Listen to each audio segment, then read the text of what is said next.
Hello, I'm Michael Garcia. Skills that a successful funeral director needs to be successful are not unlike many other jobs. Funeral directors require the ability to listen actively, manage time, solve problems, lead people, serve customers, and navigate a variety of issues. The skill that makes so much of a difference in funeral directing when compared to a normal job is the empathy and resilience required to serve people during a time of grief. Empathy is caring about the position the person across the table is in and being sensitive to their needs during a time of duress. It requires patience and understanding that you know very little about them and them about you, and that you're about to handle one of the most sensitive situations that they have ever had to go through, be it the death of their mother, grandmother, spouse, or God forbid, a child. You are an entrusted servant when you direct funerals, that you must be direct, kind, efficient, and considerate.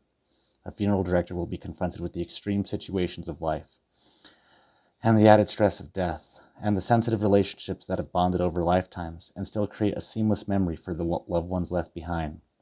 Timelines become important. Remembering a name can be a game changer. Recalling relationships and who was a favorite granddaughter, or why that son meant to them so much, or the last time they went fishing just before it all happened. Serving families in this manner with understanding, compassion, and care, they'll remember for the rest of their lives. Just acknowledging the gravitas of the situation for each person seated across from you, being able to calm their fears in the moment and deliver till the end of the service is an enormous task which falls on the shoulder of the funeral directors.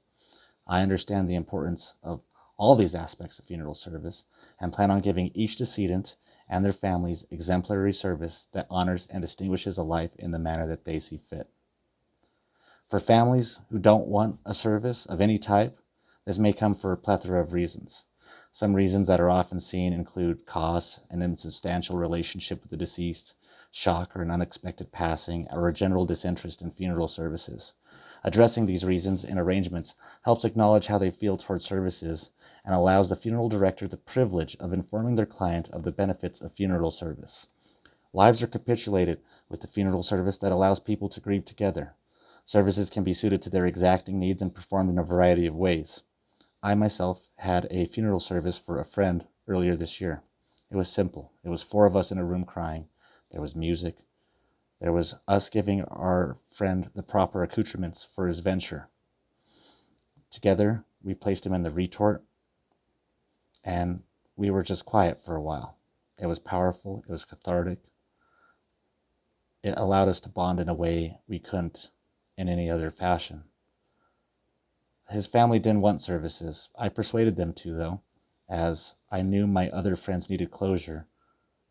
I approach funeral service with the same ethos. My considerations are to the life the person led and planning a unique funeral experience.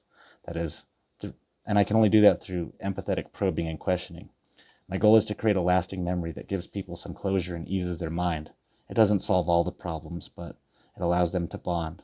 People need each other in times of passing and grief, and the funeral service is just the event, like a birth or a wedding, that marks a passing and a change in their life and the lives around them and solidifies the bonds made between everyone.